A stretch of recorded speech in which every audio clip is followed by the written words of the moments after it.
నిన్నటి దినాన్ని సగం వాక్యం చెప్పి ఆపాను కాబట్టి మళ్ళా సగం వాక్యం యూట్యూబ్ వీక్షకులు ఉన్నారు. నాకు 1000 మంది 1,00,000 మంది లేకపోయినా కనీసం ఒక 50 మంది పైబడి పరోక్షంగా ఆ వాక్యాన్ని వింటారు. కాబట్టి వారి కొరకు పాపం దుఃఖంలో వేదంలో లేవలేని పరిస్థితిలో ఉన్నటువంటి వారి కొరకు కష్టమైన మళ్ళా ఇంటికి వెళ్ళి దాన్ని అప్లోడ్ చేసి ఆ వాక్యాన్ని వినాలనేటువంటి ఆశ నాలో ఉంటుంది. కాబట్టి దానివల్ల ఈ దినాన్ని మనం వాక్యాన్ని కంటిన్యూ మనము చేసుకోవడానికి ముందుకు సాగిపోదాం. ప్రియమైనటువంటి దేవుని బిడ్డలారా, మరి నిన్నటి దినాన్ని భస్మ బుధవారము లేదా బూడిద బుధవారం అనేటువంటి దాని గురించి మనము జ్ఞాపకం చేసుకుంటూ, ఈ బూడిద అనేటువంటిది మరి పాప పరిహారానికి గుర్తుగా ఉంది అని మనము నేర్చుకుని ఉన్నాం. పాపం అనేటువంటి దాన్ని సమూలముగా అది నాశనం చేయడమే దేవుని యొక్క ఉద్దేశం అని, ఆ బూడిదలో ఏ విధంగా అయితే జీవం ఉండదో పాపమును కూడా జీవము లేకుండా సమూలముగా అది అంతమొందించడమే దేవుని యొక్క ఉద్దేశము అని చెప్పి నిన్నటి దినాన్ని ఆవు తోడ పెళ్లి స్థానంలో యేసుక్రీస్తు ప్రభువారు లోకానికి వచ్చి ఆయన ఆ కార్యము చేసి ముగించారు అని ఆ విషయాన్ని మనం నేర్చుకుని ఉన్నాం. రెండవ విషయాన్ని మనం జ్ఞాపకం చేసుకుని ఉన్నాం. ఈ బూడిద యేసుక్రీస్తు ప్రభువారు మనందరికీ కూడా పాపమునకు విమోచన ప్రేమకు సాదృశ్యంగా ఉన్నదని, మొదటి ఆదాము తెచ్చినటువంటి మన్నైనది వెనకటి వలె మన్నైపోవును బూడిదైపోవును అనేటువంటి ఆ శాపమును కడపటి ఆదాముగా వచ్చినటువంటి యేసుక్రీస్తు ప్రభువుల ద్వారా ఆ బూడిదలో నుంచి మళ్ళా దేవుడు మనకి జీవాన్ని ఇచ్చి ఉన్నాడని ఆ విషయాన్ని నిన్నటి దినాన్ని మనం జ్ఞాపకం చేసుకుని ఉన్నాం. మూడవదిగా బూడిద అనేటువంటిది మనలో ఉన్నటువంటి స్వనీతిని కాల్చబడడానికి అది సాదృశ్యంగా ఉన్నది అనేటువంటి విషయాన్ని కూడా మరి నిన్నటి దినాన్ని మనలో ఉన్నటువంటి గర్వము, అహంకారము, స్వనీతి, మరి స్వార్థము, ఇటువంటివన్నీ కూడా మనం విడిచిపెట్టి ప్రభు దగ్గర మన యొక్క స్వనీతిని కాల్చివేయబడడానికి పరిశుద్ధాత్మ యొక్క సహాయం మనము తీసుకోవాలని చెప్పి కూడా నిన్నటి దినాన్ని మనము జ్ఞాపకం చేసుకుని ఉన్నాం. దేవుని బిడ్డగా నాలుగవదిగా ఈ బూడిద ప్రార్థనకు చిహ్నంగా కనబడుతూ ఉంది. ప్రార్థన జీవితానికి చిహ్నముగా కనబడుతూ ఉంది. మన విశ్వాసులకు తండ్రి అయినటువంటి అబ్రహాం, ఒకసారి మనము జ్ఞాపకం చేసుకున్నట్లయితే ఆది కాండము 18వ అధ్యాయంలో ఒక చక్కని ప్రార్థన దేవుని దగ్గర అబ్రహాము ప్రార్థిస్తున్నట్లుగా మనం ఇక్కడ జ్ఞాపకం చేసుకుంటూ ఉన్నాం. ప్రియమైనటువంటి దేవుని బిడ్డరా, ఈ లోతు అబ్రహాము సహోదరుడైనటువంటి లోతు సొదొమ గొమొర్రా ప్రాంతంలో అక్కడ స్థిరపడినప్పుడు ఆ సొదొమ గొమొర్రా ప్రజలు భయంకరమైనటువంటి పాపముతో వారు నిండుకొని ఉన్నప్పుడు దేవుడు ఆ సొదొమ గొమొర్రా పట్టణాలను నాశనము చేయాలి అనేటువంటి ఆయన ఉగ్రత పంపించాలనేటువంటి ఆయన ఆలోచన చేసినప్పుడు దేవుని బిడ్డగా అబ్రహాము లోతు నశించిపోవడం ఇష్టం లేక, లోతు తన కుటుంబము తన సహోదరుడు నశించిపోవడం ఇష్టం లేక ఇక్కడ అబ్రహాము ప్రార్థన చేస్తూ ఉంటున్నాడు. దేవుని బిడ్డగా మనము కూడా ప్రార్థన చేస్తున్నప్పుడు కేవలము మన గురించి మట్టుకే మనము ప్రార్థన చేసుకోవడం కాదు, కానీ ఇతరుల యొక్క రక్షణ కొరకు కూడా నీవు ప్రార్థన చేయవలసినటువంటి వారమై ఉంటున్నావు. ప్రత్యేకంగా ఎవరైతే నీ యొక్క కుటుంబీకులు, నీ రక్త సంబంధికులు, నీ యొక్క స్నేహితులు, నీ బంధువులు ఎవరు ఇంకా రక్షణ పొందలేదో వారి కొరకు కూడా నీవు ఇంకా ప్రార్థన చేయాలి, వారి కొరకు బ్రతిమలాడాల. నేను బాగున్నాను, నా కుటుంబం బాగుంది, నా కుటుంబం రక్షణ పొందింది, ఐఎమ్ సో హ్యాపీ అని నీవు ఉండిపోవడానికి వీల్లేదు. అబ్రహాము వరకు చూస్తే అబ్రహాము సేఫ్ జోన్ లో ఉన్నాడు, అబ్రహాము క్షేమంగా ఉన్నాడు, అబ్రహాము మీదకి ఏ ఉగ్రత కూడా రావట్లేదు, అబ్రహాముని దేవుడు ఏ విధంగా పనిష్ చేయట్లేదు. కానీ పనిష్ అలా వచ్చేది ఎవరి మీదకి? లోతు మీదకి రాబోతా ఉంది. లోతు ఆ సొదొమ గొమొర్రాలో చిక్కుకొని ఉన్నాడు. కాబట్టి ప్రియమైనటువంటి దేవుని బిడ్డలారా, మనము కూడా మన యొక్క స్నేహితులు కావచ్చు, బంధువులు కావచ్చు, రక్త సంబంధికులు కావచ్చు, మరి ఎవరైనప్పటికీ కూడా వారి కొరకు మనము ప్రార్థన చేయాలి. ఎలా ప్రార్థన చేయాలి? ఎప్పుడైనా ప్రార్థన చేయండి అంటే చక్కగా ప్రార్థన చేస్తారు. ఏమని? ప్రభువా, మా బంధువుని రక్షించండి నాయన, కాపాడండి అయ్యా, వారికి కూడా మీరు రక్షణ దయచేయండి అయ్యా, వారికి కూడా రక్షణ మార్గాలను దయచేయండి, యేసు నామములో అడుగుతున్నాం తండ్రి, ఆమేన్ అంటాం. అంతే కదా. ఎవరి గురించి ప్రార్థన చేయమంటే, రక్షణ గురించి ప్రార్థన చేయమంటే, ఇదిగో ప్రభువా, మా భారతదేశం నశించిపోతుంది నాయన, నశించిపోతున్నటువంటి మా భారతదేశాన్ని మీరు రక్షించండి నాయన, యేసు నామములో అడుగుతున్నాం తండ్రి, ఆమేన్ అంటాం. అంతే, అంతకు మించి మనం ఎక్కువగా ప్రార్థన చేయాలి. అదే మన స్వయం విషయానికి వస్తే, మన సొంత విషయం వస్తే, మన వ్యక్తిగత విషయం అయితే ప్రభు దగ్గర మోకరించి అంగలార్చి, ప్రభువా ఇది నా సమస్య నాయన, దయచేసి నన్ను కాపాడండి, నన్ను రక్షించండి అని చెప్పి మనం ప్రార్థన చేస్తాం. ఇక్కడ చూడండి, అబ్రహాము ప్రార్థన చేస్తూ 27వ వచనంలో ఒక మాట అంటున్నాడు. ఏమంటున్నాడు? అందుకు అబ్రహాము, ఇదిగో తూలియు బూడిదయునైన నేను ప్రభువుతో మాట్లాడా తెగించుచున్నాను. ప్రభువుతో మాట్లాడడానికి అనగా ప్రభువుకి ప్రార్థన చేయడానికి నేను తెగిస్తూ ఉంటున్నా. ప్రియమైనటువంటి దేవుని బిడ్డలా, ఎంత చక్కని హృదయం కలిగినటువంటి వాడు. ఇదిగో ప్రభుతో నేను ప్రార్థన చేయడానికి నేను తెగిస్తూ ఉన్నాను. అన్యులు దేవుని ఉగ్రత పొందడానికి వారు అర్హులా అంటే, అనర్హులా అంటే వారు ఖచ్చితంగా అర్హులే. అని వారిని అనర్హులుగా చేయాలి అంటే మనము అబ్రహాము వలె మనం ప్రార్థన చేయాలి. ప్రభు యొక్క చిత్తం అది. ఎవరైతే ప్రభునందు రక్షించబడతారో, ఎవరైతే ప్రభుని వారి నోటితో వారు ఒప్పుకుంటారో, వారు ఖచ్చితంగా పరలోక రాజ్యానికి వెళ్తారు. విడువబడితే ఏడుపును పండ్లు కోరుకుంటాయి అనేటువంటి ఆ మహా భయంకరమైనటువంటి ఆ నరకానికి వారు దాసోహం అవుతారు. కాబట్టి ప్రియమైనటువంటి దేవుని బిడ్డలారా, మనము ప్రార్థన చేయనప్పుడు అబ్రహాము ఎంతగా బతిమాలుతున్నాడో చూడండి. అయ్యా, నేను ధూళి వంటి వాడను, నేను బూడిద వంటి వాడను, నేను ప్రార్థన చేస్తున్నా అంటే ఎంతగా అంగలారుస్తూ ఉంటున్నాడు. చక్కని ప్రార్థన చేస్తూ ఉన్నాడు కదా, దేవుడితో మాట్లాడుతూ. నిజంగా ఒక స్నేహితులతో మాట్లాడినట్టుగా అబ్రహాం అక్కడ మాట్లాడుతూ అంటున్నాడు, ఇదిగో ఈ సొదొమ గొమొర్రాలో 50 మంది నీతిమంతులుంటే, ఒకవేళ 50 మంది నీతిమంతులుంటే ఆ ప్రాంతాన్ని ఏం చేస్తావు నాయనా అని అడిగితే, దేవుడు అంటాడు, 50 మంది నీతిమంతులుంటే నేను ఖచ్చితంగా ఆ యొక్క దేశాన్ని నేను ఉగ్రత రప్పించును. 50 తర్వాత ఎక్కడికి వెళ్ళాడు? తర్వాత 50 మంది తర్వాత ఒకవేళ 5 తక్కువయ్యారనుకో, 45 ఉన్నారనుకో, అప్పుడు ఏం చేస్తావు అంటే, అప్పుడు అన్నాడు దేవుడు, 45 మంది ఉన్నా నేను రక్షిస్తాను అని చెప్పాను. 40 మంది ఉన్నారనుకో, అప్పుడు ఏం చేస్తావంటే నువ్వు రక్షిస్తానంటున్నాడు. అక్కడి నుంచి 30 మంది కనబడితే ఏం చేస్తావంటే, 30 మంది ఉన్నా నేను రక్షిస్తాను అంటాడు.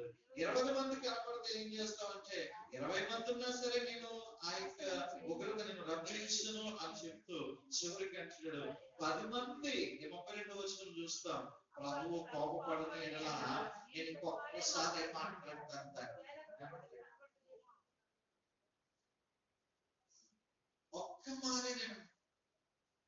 మాట్లాడతాను.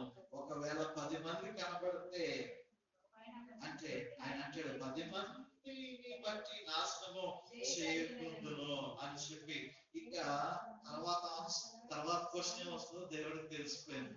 ఏంటి? ఇక్కడ ఒకవేళ 5 ఉంటే ఏం చేస్తాం? అబ్రహాము ఎందుకు అడుగుతున్నాడు దేవునికి అర్థమైపోయింది. తన సహోదరుడి గురించి అడుగుతున్నాడు అనేటువంటి సంగతి అర్థమైపోయింది. ఏమైనటువంటి దేవుని బిడ్డరా, అందుకే నేను చక్కగా పాట పాడాను కదా నిన్న. స్నేహితునిగా మాటలాడే సర్వశక్తా నన్ను చేర్చు చేర్చు చేర్చు రక్షణ గాయపడ్డాలో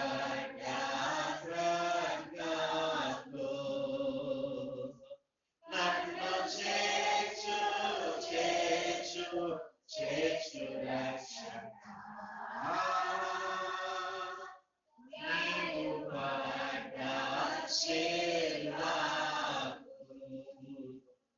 నీవు పడ్డా అబ్రహాము చక్కగా ప్రార్థన చేస్తూ ఉన్నాడు. ఆ తర్వాత మనము లోతు రక్షించబడ్డా, దేవుడు రక్షించాడు. ఇక దూతను పంపించి లోతు వెంటనే ఇక్కడి నుంచి పరిగెత్తు, నీ భార్యని నీ బిడ్డను తీసుకుని కుటుంబాన్ని తీసుకుని ఏం చేయాలా? పరిగెత్తు అన్నప్పుడు లోతు తప్పించబడినట్టుగా మనం అక్కడ చూస్తూ ఉంటున్నాం. ఒక ప్రార్థన, విశ్వాస సహితమైనటువంటి ప్రార్థన ఆ రోగిని స్వస్థపరచును, ప్రభు అతనిని లేపును. కేవలము స్వస్థత అంటే రోగాల నుంచి స్వస్థత మటుకే కాదండి, ఆత్మీయమైనటువంటి స్వస్థత కూడా దేవుడు ఇస్తాడు. హల్లెలూయా. శారీరకమైనటువంటి స్వస్థత మటుకే కాదు, ఆత్మీయమైనటువంటి స్వస్థత కూడా దేవుడు అనుగ్రహిస్తాడు. శరీర రోగమైన అది ఆత్మీయ వ్యాధి అయినా, శరీర రోగమైన అది ఆత్మీయ వ్యాధి అయినా, యేసు గాయము స్వస్థపరచును, యేసు గాయము స్వస్థపరచును, రక్తమే జయమునిచ్చును, రక్తమే జయమునిచ్చును. హోసన్నా జయమే, హోసన్నా జయమే, హోసన్నా జయమనదే, హోసన్నా జయమనదే. యేసు రాజు రాజుల రాజై త్వరగా వచ్చుచుంటే, త్వరగా వచ్చుచుంటే. హల్లెలూయా. దేవుడిని ప్రార్థన వింటాడు. అబ్రహాము ప్రార్థన విన్నటువంటి దేవుడు, నీవు అదే విధముగా రక్షించబడలేనటువంటి వారి కొరకు నీవు ప్రార్థన చేస్తే ప్రభు స్వస్థత ఇస్తాడు. హృదయం అన్నిటికంటే ఘోరమైన వ్యాధి కదంట, ఆ వ్యాధిని స్వస్థపరచగలిగినటువంటి వాడు దేవుడే. హల్లెలూయా. ఆత్మీయ స్వస్థత ఇస్తాడు, శారీరక స్వస్థత కూడా ఆయన అనుగ్రహించేటువంటి దేవుడు అనేటువంటి విషయాన్ని మనం గమనించాలి. ప్రభు పేరిట మనం చేస్తూ ఉన్నాం. ప్రార్థన జీవితాన్ని ఈ బూడిద అనేటువంటిది నేర్పిస్తూ ఉన్నది. ప్రేమైనటువంటి దేవుని బిడ్డలారా, ఒక తండ్రి ఉన్నాడు అనుకోండి, ఏదో వాడి బిడ్డ ఆ తండ్రి తాలూకు కొడుకు పొరపాటున ఏ చెట్టు ఎక్కాడు, ఆ చెట్టు ఎక్కి ఆ చివరి కొమ్మ మీదకి వెళ్ళిపోయాడు. ఆ చివరి కొమ్మ మీద వెళ్ళిపోయినప్పుడు వెంటనే ఒకసారి తండ్రి చూశాడు అనుకోండి. తండ్రి చూసిన వెంటనే ఏమని సమాధానం చెప్తాడు? ఏమనంటాడు? వెంట ఏమంటాడు? ఏమంటాడు? మీరున్నారు అనుకో ఆ ప్లేస్ లో, ఏమని చెప్తారు మీరు? అదే బాబు అక్కడి నుంచి దూకే అంటారా? ఏమంటారు? అదే బాబు నువ్వు జాగ్రత్తగా గట్టిగా పట్టుకో. ఏమంటే నువ్వు చాలా గట్టిగా పట్టుకో, దాన్ని వదిలిపెట్టక. దాన్ని వదిలిపెట్టావా, కాలు జారిందా, నువ్వు వెంటనే కింద పడతావు. కాబట్టి నీవు దాన్ని ఏం చేయాలి? గట్టిగా పట్టుకోవాలి. వాక్యం చెప్తా ఉంది యెషయా గ్రంథము 35వ అధ్యాయము. యెషయా గ్రంథము 35వ అధ్యాయము 3వ వచనం. సడలిన చేతులను బలపరచుడి, తొట్టిల్లు మోకాలని దృఢపరచుడి. హల్లెలూయా. ఏం చెప్తున్నా? ఏం చెప్పాలంటే అరే మనం గట్టి పట్టుకో అని ఎలా చెప్తామో అలాగే జోడించినటువంటి చేతులు ఏం చేయాలా? దేవునికి జోడించాలా. మోకరించినటువంటి కాళ్ళు మోకరించాల. సడలిన చేతులను నీవు బలపరుచు, తొట్టిల్ల మోకాలు నీవు దృఢపరుచు. ప్రియమైనటువంటి దేవుని బిడ్డలారా, హల్లెలూయా. కాబట్టి ప్రార్థన అనేటువంటిది నువ్వు గట్టిగా పట్టుకోవాలా. నీవు జారి పడిపోయేటువంటి స్థితిలో తండ్రి ఏ విధంగా చెప్తాడో, నువ్వు జారి పడిపోతావు, గట్టిగా పట్టుకో. దేవుడు కూడా ఈ వాక్యాల ద్వారా దేవుడు మనకు అదే నేర్పిస్తున్నాడు. మీరు జారిపోతున్నారు, జాగ్రత్త. ఈ వెంకటేష్ దేని కొరకంటే దాని కొరకే. మీరు జారిపోతున్నారు, జాగ్రత్త. విశ్వాసంలో దూరం అయిపోతున్నారు, జాగ్రత్త. ప్రార్థనా జీవితంలో దూరం అయిపోతున్నారు, జాగ్రత్త. వాక్యము చదవడంలో, ధ్యానించడంలో దూరం అయిపోతున్నారు, జాగ్రత్త. కుటుంబ ప్రార్థన చేయడంలో దూరం అయిపోతున్నారు, జాగ్రత్త.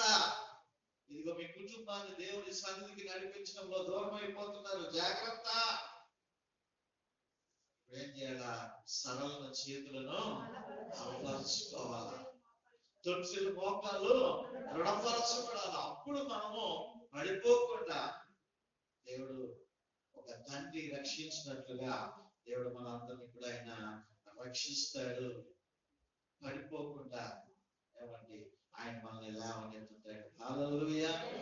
కాబట్టి ప్రార్థన అనేటువంటిది చాలా ప్రాముఖ్యమైనటువంటిది. ఆ ప్రార్థన జీవితాన్ని మనము అలవర్చుకోవాలి. ఐదవదిగా నేను జ్ఞాపకం చేస్తున్నాను, ఈ బూడిద పశ్చాత్తాపానికి సూచనగా ఉంటున్నది. పశ్చాత్తాపానికి సూచనగా కనబడుతూ ఉంది. యోబు గ్రంథము ఒకసారి చూడండి. యోబు గ్రంథము 42వ అధ్యాయం.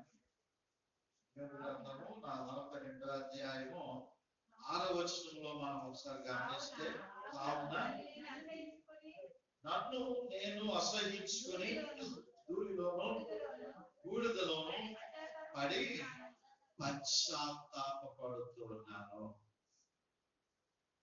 ధూళిలోను బూడిదలోను పడి పశ్చాత్తాపడతా ఉన్నాను. తన్ను తాను అసహించుకొని మనము ఎదుటి వారిలో పాపములు ఎంచడానికి మనం ఎప్పుడు కూడా సిద్ధపడతా ఉంటాం. అందుకేనంట మనం ఎదుటి వాడిని ఒకవేళ చూపిస్తే అంబేద్కర్ అలా చూపించామనుకోండి, మన గజెట్ చూపిస్తున్నాయి, వాళ్ళు చూపిస్తా ఉంటాయి. కాబట్టి మనం ప్రభు వల్ల సమీపించినప్పుడు కూడా ఈ వాక్యాన్ని మనం చదువుతాం. ఏ వాక్యము? తన్ను తాను విమర్శించుకొనిన యెడల తీర్పు పొందకపోదుము. ఎవరు విమర్శించాలంట? ఎవరు విమర్శించాలంట? నీకు నీవు విమర్శించుకోవాలి. అర్థం ముందు నిలబడితే నువ్వే కనబడతావు కదా, నీ రూపంతా కనబడుతుంది. నిన్ను నీవు విమర్శించుకోవాలి, నిన్ను నీవే స్వపరీక్ష చేసుకోవాలి. యోబు ఏం పాపం చేశాడు? ఏమంటే ఏం పాపం చేశాడు? అయినను కూడా ప్రతి మానవుడు జన్మతః పాపి, కర్మతః పాపి. ఆదాము నుంచి సంక్రమించినటువంటి ఆ శాపముతో ప్రతి ఒక్కరు కూడా బ్రతుకుతున్నటువంటి వారే. కానీ ఆ శాపము నుండి, ఆ పాపము నుండి విడుదల పొందాలంటే ఒకే ఒక మార్గము పశ్చాత్తాపము. హల్లెలూయా. ఎవరి ఎదుట పశ్చాత్తాపడాలి? దేవుని ఎదుట ప్రత్యక్ష పశ్చాత్తాపడాలి. అందుకే రండి సిలువ నినాదముతో, రండి సువార్త సునాదంతో పాట పాడుతూ అందులో ఒక చరణం ఉంటుంది కదా, యేసే క్షమాపణ అధికారం. హల్లెలూయా. క్షమించడానికి లోకంలో అధికారము కలిగినటువంటి వాడు ఎవడు అంటే కేవలము యేసుక్రీస్తు ప్రభువు. నీకు స్థాన పాపములను ఆయన క్షమించగలడు, నీ ఒంటి పాపములను కూడా ఆయన క్షమించగలడు.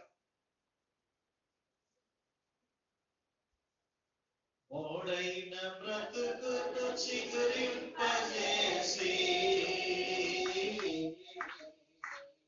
నిరాశ బ్రతుకుల నిరీక్షణించి, మోడైన బ్రతుకును చిగురింపజేసి నిరాశ బ్రతుకులు నిరీక్షణించి కలుషములెంచకనే కృపతో నన్ను రక్షించును.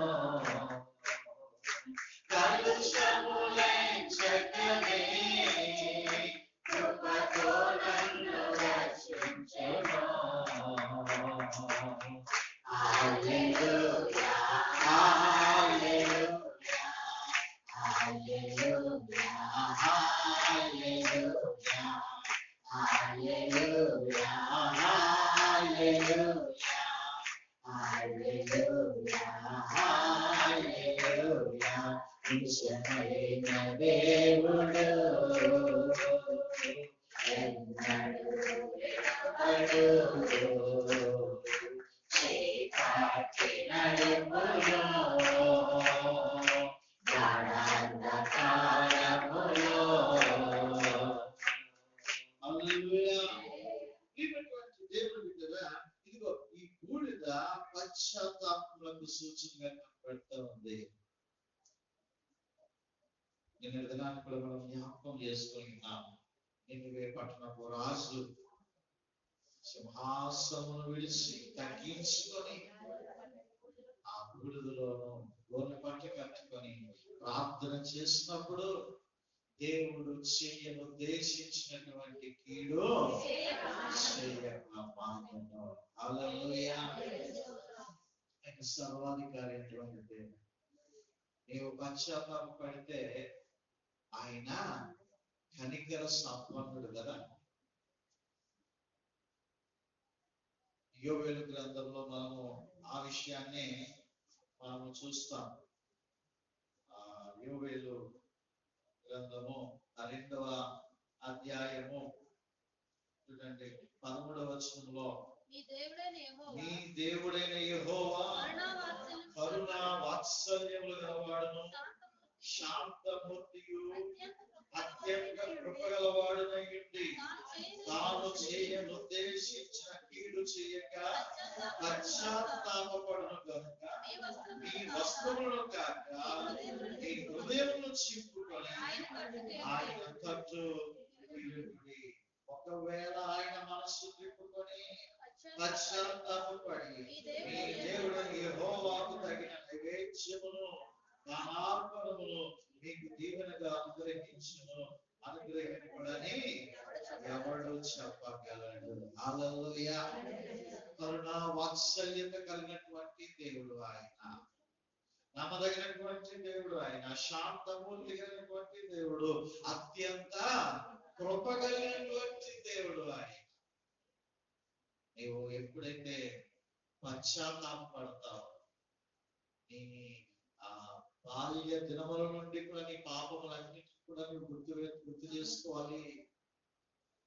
అప్పటి నుండి చేసినటువంటి తప్పిదాలు, అప్పటి నుంచి చేసినటువంటి కార్యాలు, యవన ప్రాయంలో నీవు చేసినటువంటి కార్యాలు, వీటన్నిటిని కూడా ఏం చేయాలంట, ప్రభు దగ్గర నీవు ఒక్కటి ఏదైనా పొరపాటున మర్చిపోయినా అదే ప్రభు మనకి చూపిస్తాడట. ఏమంటే అదే మనం పరలోకానికి చేరకుండా అడ్డుకట్ట వేస్తుందట. కాబట్టి ప్రతి పాపములో కూడా దేవుని దగ్గర మనము ఒప్పుకోవాలి, పశ్చాత్తాపడాలి. సింపుల్ గా ఐఎమ్ సారీ ప్రభా అన్నట్టుగా కాదు. సారీ అండి అంతా చేసిన తర్వాత మాట చెప్తారు సారీ అని, ప్రార్థన చేయండి, ప్రభా క్షమించండి నాయన, అయిపోయిందా? గత సంవత్సరం కూడా చెప్పాను కదా, ఏదైనా బట్ట మీద, ఏదైనా వస్త్రం మీద టీ మరకో ఏదైనా మరకో ఏం చేస్తారు? ఏం తెల్లేస్తారు, ఏం తెల్ల సారీ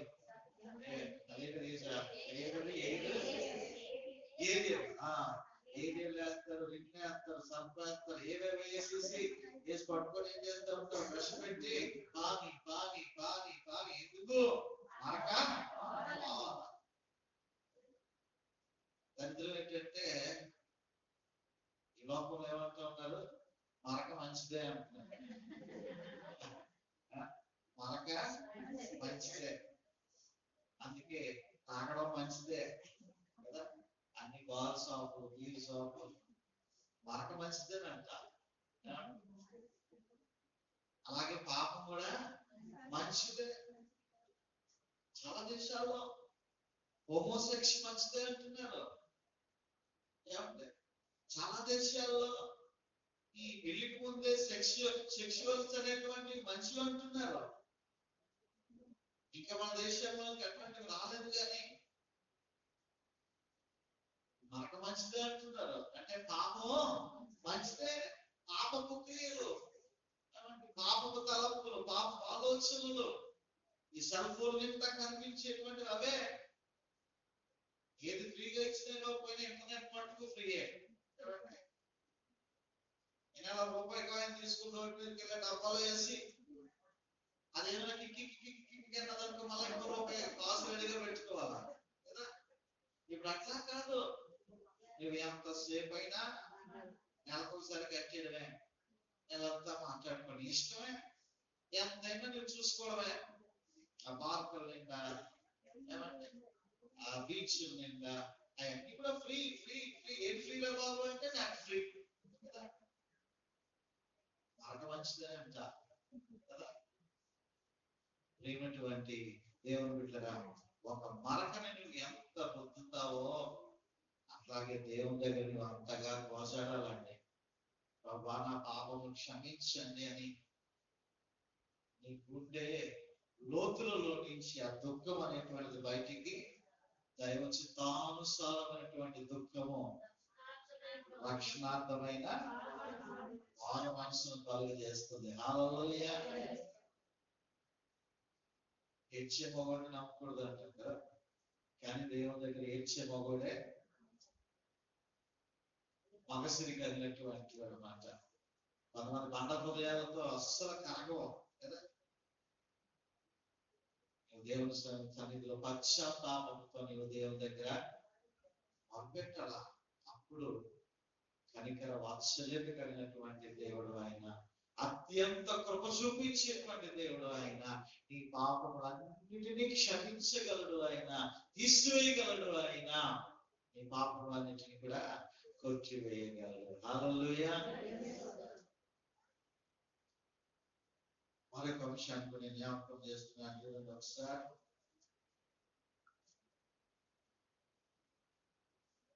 విలాప వాక్యాలు 3వ అధ్యాయం విలాప వాక్యాలు 3వ అధ్యాయము 29వ వచనం. నిరీక్షణ ఆధారము కలుగునేమో అని అతడు బూడిదలో మూతి పెట్టుకొనవలెను. అతడు తన కొట్టువాని తట్టు తన చెంపను రిప్పవలెను. అతడు నిందతో నింపబడవలెను. ఆరవదిగా ఈ బూడిద అనేటువంటిది నిరీక్షణ అనేటువంటిది కలుగజేస్తూ ఉంది. నిరీక్షణ. బూడిద శ్రమలకి గుర్తు, బూడిద పశ్చాత్తాపానికి గుర్తు. ఈ బూడిద శ్రమలకి గుర్తుగా కనబడుతున్నప్పుడు మనుషులు నిన్ను నిందించిన, అవమానపరిచిన, హేళన చేసిన, ఎవరు ఏ విధముగా నిన్ను తక్కువ చేసి మాట్లాడినా, లేనటువంటి నిందలు నీ మీద కల్పించిన ప్రియమైనటువంటి దేవుని బిడ్డరా, బూడిదలో ఉన్నటువంటి వాడు బూడిదలో ఉన్నట్టుగా వాడు ఉండిపోడు. దేవుడు వారికి ఒక గొప్ప నిరీక్షణ కలుగజేసి ఉన్నాడు. హల్లెలూయా. మొదటి తిమోతి పత్రికలో ఈ విషయాన్ని మనం చూస్తాం. ఎందుకంటే తిమోతి పత్రిక మొదటి తిమోతికి రాసినటువంటి పత్రిక 4వ అధ్యాయం 4వ అధ్యాయము ఆ యొక్క 10వ వచనాన్ని ఒకసారి చదవండి.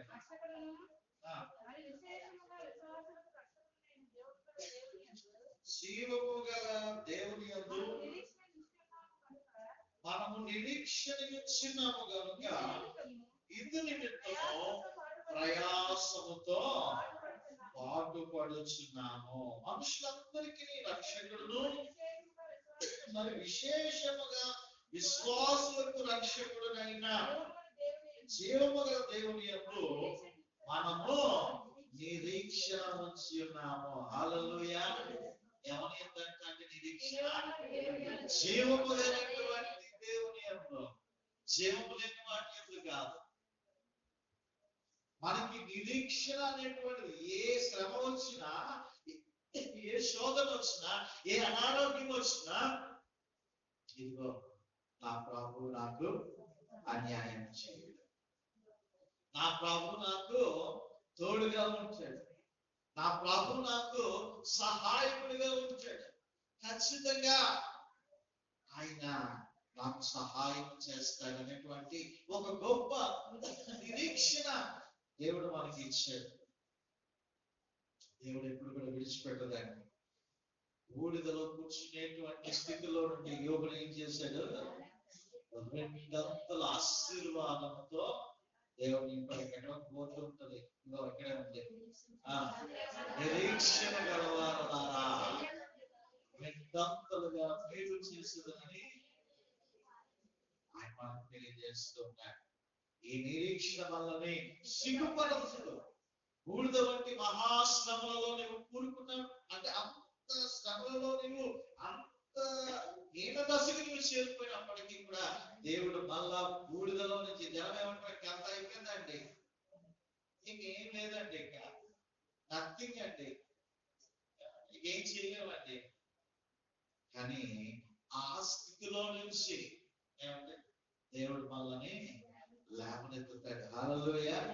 ఎంతమంది సంఘంలో అనేక మంది క్యాన్సర్ పేషెంట్లుగా ఉంటున్నటువంటి వారిని డాక్టర్లు చెప్పారు, ఏమోనండి చెప్పలేమండి, పరిస్థితి ఏ విధంగా ఉంటుందో తెలియదండి అని చెప్పినటువంటి వారిని, ఇదిగో లూదియమ్మ తల్లి గారు ఆ కరోనా టైంలో ఎంతో భయంకరమైనటువంటి ఆ యొక్క వ్యాధితో బాధపడింది. కీమోథెరపీ చేయించుకుంది, తలంతా ఊడిపోయింది, అయిపోయింది, ఒళ్ళంతా కూడా బొబ్బలు, ఒళ్ళంతా కూడా దురదలు, ఆ వేడికి ఆగలేక తాళలేక వారి బిడ్డలు వారి కోడలు ఎంతో ప్రయాసపడ్డారు. ఏమైనటువంటి దేవుని బిడ్డలారా, ఈ రోజు ప్రతి ఆదివారం వచ్చి దేవుని సన్నిధిలో దేవుని స్తుతి చెల్లిస్తూ ఉంది. హల్లెలూయా. అలాగే సహోదరి ప్రశాంతి సిస్టర్ వారి యొక్క తల్లి గారి విషయంలో అయితేనే, అలాగే కరోనా టైంలో 7వ నెలలో అబార్షన్ అయిపోయినటువంటి ఆ తులసి విషయంలో జ్ఞాపకం చేసుకుంటే, హాస్పిటల్కి వెళ్తే అబార్షన్ అయిపోయింది. 7వ నెలలో బిడ్డను బయటకు తీసేశారు. వాళ్ళు ఫోన్ చేశారు, ఒకరికొకరు వెళ్ళలేని పరిస్థితి, హాస్పిటల్కి వెళ్ళలేనటువంటి పరిస్థితి. ఒళ్ళు నేర్చారు. మాస్టర్ గారు గర్భఫలం దేవుడు ఇచ్చాడు అనుకున్నాం, మరి మళ్ళా పోయింది. సహోదరి తొట్టిల్లు పోతుందేమో, నూతనంగా దేవుని నమ్ముకుంటుంది, నూతనంగా దేవుని మందిరానికి వస్తుంది, ఎక్కడ తొట్టిల్లు పోతుందో ప్రభులు విడిచిపెట్టదేమో అనుకున్నాము, కానీ ప్రభులు విడిచిపెట్టలేదు. అట్లా దేవుని సన్నిధికి వచ్చింది, గోజాడింది. మళ్ళా దేవుడు చక్కని గర్భఫలాన్ని దేవుడు ఇచ్చాడు. హల్లెలూయా. ఈ రోజు దేవుని సన్నిధిలో చక్కగా పడి ఎంత చక్కగా ప్రార్థన చేస్తుందో కదా. పాస్టర్ గారు మా అమ్మగారికి బాగలేదండి అంటే ఫోన్ చేస్తే రిక్వెస్ట్ ఎంత చక్కగా మాట్లాడుతుందో. కాబట్టి దేవుడు ఆ రీతిగా దేవుడు ఆ బిడ్డని ఆశీర్వదించాడు. ఈ నిరీక్షణ వల్లనే సిగ్గుపరచులో ఒక్కొక్కసారి ఆ బూడిద ఎంత కాల్చివేయబడితే బూడిద వస్తుందో కదా, కాల్చివేయబడితే బూడిద వస్తుంది. అంటే అంతగా శ్రమల కొలువులో మనం కాల్చబడి బూడిద స్థితిలోకి మారిపోయినప్పటికీ కూడా ప్రభు నీతి అను ఆయన దక్షిణ హస్తంతో మనలను ఆదుకుంటాడు. హల్లెలూయా. ఆయన మనల్ని విడిచిపెట్టటువంటి నమ్మదగినటువంటి దేవుడు. మనుషులకు అసాధ్యమేమో కానీ దేవునికి సమస్తము సాధ్యం. ఈ బూడిద నిరీక్షణ, ఈ బూడిద మనకి నిరీక్షణను గుర్తు చేస్తూ ఉంది.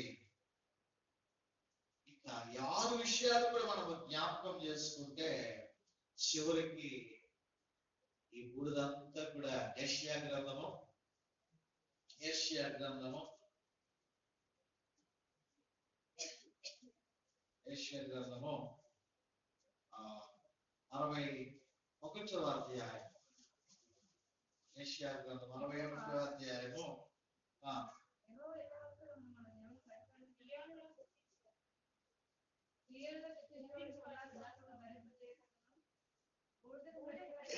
యెహోవా హితవచనం మన దేవుని ప్రతిదండ దినమున ప్రకటించుటకును దుఃఖాక్రాంతులందరినీ ఓదార్చుటకు 2వ సియోనులో దుఃఖించు వారికి ఉల్లాస వస్తువు ధరింపచేయుటకు బూడిదకు ప్రతిగా పూదండను, దుఃఖములకు ప్రతిగా ఆనంద తైలమును, భారవంతమైనటువంటి ఆత్మకు ప్రతిగా స్తుతి వస్త్రమును వారికి ఇచ్చినట్టు ఆయన నన్ను పంపి ఉన్నాడు. హల్లెలూయా. బూడిదకు ప్రతిగా పూదండను. బూడిదలో పూదండంట, బూడిదలో పరిమళ వాసన, భస్మ. బుధవారంతో అంటే బూడిద బుధవారంతో మనం ప్రారంభిస్తామో చివరికి ఎప్పుడు ముగిస్తామండి? ఎప్పుడు ముగిస్తామో ఈస్టర్ దినంతో మనం ముగిస్తాం. హల్లెలూయా. ఈ బూడిద ఏమైపోతుంది అప్పటికి? ఇంతగా డెకరేషన్ అయిపోతుంది. అంతగా ఎక్కడ చూసినా ఫ్లవర్స్, పువ్వులు కనబడతా ఉంటాయి కదా. ఈ బూడిద చివరికి ఏమైపోయిందండి? గొప్ప విజయాన్ని తీసుకొని వస్తుంది. హల్లెలూయా. కాబట్టి ప్రియమైనటువంటి దేవుని బిడ్డగా, బూడిద వంటి మన బ్రతుకులు, బూడిద వంటి మన జీవితాల్లో నిరీక్షణ లేదు అని అనుకోవడానికి వీల్లేదు. దేవుడు మళ్ళా మనల్ని లేవనెత్తుతాడు, మనల్ని జయ జీవితంలోనికి దేవుడు మనల్ని నడిపిస్తాడు. హల్లెలూయా. ప్రార్థన చేసుకుందాం. తల వంచి కళ్ళు మూసుకొని ప్రార్థన చేసుకుందాం. దేవాని కృపకైనటువంటి వందనాలు. అవును తండ్రి నాయన, ఈ బూడిద పాప పరిహారానికి గుర్తుగా కనబడుతూ ఉంది. ఈ బూడిద యేసుక్రీస్తు ప్రభువారు కడపటి ఆదాముగా మాకు ఇచ్చినటువంటి గొప్ప విమోచన ప్రేమకు సాదృశ్యంగా కనబడుతూ ఉంది. ఈ బూడిద మాలో స్వనీతి అనేటువంటి అహంకారమును కాల్చివేయబడడానికి పరిశుద్ధాత్మకు సాదృశ్యంగా కనబడుతూ ఉంది. అయ్యా ఈ బూడిద ప్రార్థనకు గుర్తుగా కనబడుతూ ఉంది. అయ్యా ఈ బూడిద పశ్చాత్తాపములకు గుర్తుగా కనబడుతూ ఉంది. ఈ బూడిద మేము నశించిపోవారు కాము అని నిరీక్షణ గుర్తు చేస్తూ ఉంది. ఈ బూడిద మా జీవితాల్లో దుఃఖమునకు ప్రతిగా పూదండ తీసుకుని రాబోతున్నది అని గుర్తు చేస్తున్నది. ప్రార్థన చేస్తున్నా. స్తోత్రాలు తండ్రి. అయా తండ్రి నాయన, ఇదిగో నిరీక్షణకు ఆధారము లేనప్పుడు ప్రభు అబ్రహాము మిమ్మల్ని నమ్మాడు, అది అతనికి నీతిగా ఎంచబడింది.